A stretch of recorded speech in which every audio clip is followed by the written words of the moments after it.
There's going to be a modified version of Watch This Instead. What we normally do, watch a bad movie, tell you what to watch instead, something forgotten from the annals of film history, and I'm going to modify that a little bit to talk about Steven Soderbergh's film Magic Mike. Magic Mike, by the way, is probably the last genre that Steven Soderbergh hasn't explored yet, it being a male stripper movie with a little bit of a love story involved. He's done horror, he's done, alt politics with Che. He's kind of gone all over the map, and this is probably the last thing that he had left on his list to explore. So I'm going to tell you what to watch if you're not a straight woman, if you're not a gay dude, or if you're not a straight guy that, doesn't mind wading through 40 minutes of really attractive men doing stripper moves on stage to get to what's actually a pretty kind of minor but nonetheless well done romance story. If you're any of those things, go watch Magic Mike. The entire history of 21st century cinema, seemingly, and certainly all the stuff that comes out in the summer, is meant to titillate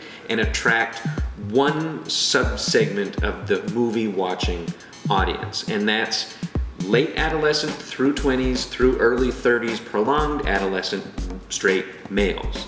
People like me, people that really like the Avengers. Of course, these movies are getting better at broadening their appeal to women, but they're still, superhero movies and action. And there's not really much sex or cheesecake or beefcake in them. Earlier this year, the movie Think Like a Man came out, and everybody was amazed at how much money that it made on a $12 million budget, because people kind of forget that people other than prolonged adolescent white straight males exist. That movie appealed to black people with a black cast and made a bunch of money because guess what? Black people exist and they like to watch movies. Magic Mike is a movie that remembers that women exist and like to be titillated with a goofy romantic story with a little bit of butt action and chest action. Channing Tatum, this is his story. He worked for a couple of months as a male stripper when he was younger, and this is his passion project that he finally got made with Steven Soderbergh. Steven Soderbergh injects a minute amount of his Soderberghian wizardry into it, and especially in the sense of there's some kind of slightly avant-garde editing occasionally and a couple of really nice shots. He edits and shoots his own films.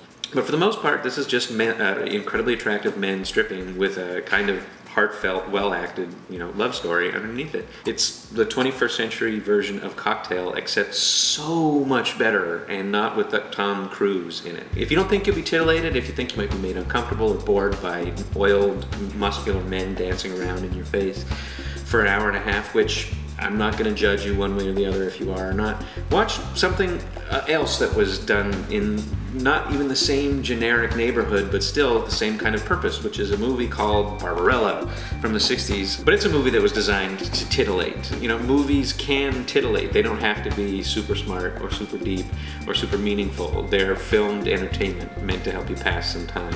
And looking at, really attractive people take their clothes off is a pretty good way to spend your time, especially when it's done in a semi-intelligent, hangs together way that's not Piranha 3DD or whatever.